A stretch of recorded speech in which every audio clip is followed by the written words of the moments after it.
guys, ang problema po nito ng Fortuner niya, sa umaga yung reverse niya nagkakaroon guys ng vibration. So after na chinek natin dito at sabi nung may-ari, naramdaman niya nito almost a month na. So nire-recommenda natin sa may-ari guys na magpalit muna tayo ng filter ka oil. So ito guys, no, siyempre yun po yung recommendation natin sa may-ari. Yan yung Yan po yung nilagay nyo.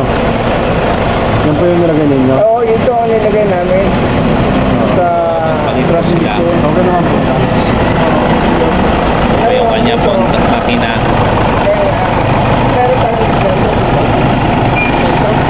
So yun po muna natin unahin ang gawa ng kanyang sasakyan.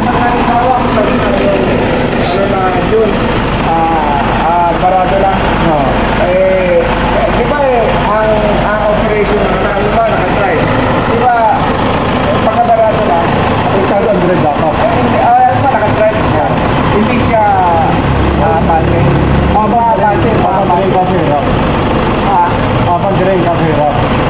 Hindi ka makahigit ng langis. Hirap. Opo. Yung ano po natin, kasi reverse ang problema niya. Yung sa pagpapalit tayo ng filter, hindi tayo 100% na masusunod yung problema. Kasi nga ang problema nito sa loob, yung reverse clutch niya. Yung po yung problema niya. Pakain na. Opo. Yung reverse clutch. Pero Kaya lang po tayo magpapalit ng filter, makakasakaling may survive pa natin yung reverse clutch.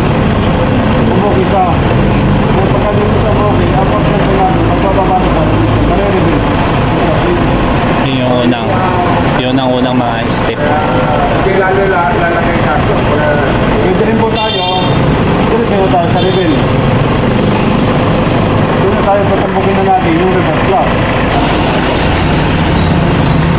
Nasapit yung mga si Michael. Wala pa bang sinabi ko? Wala.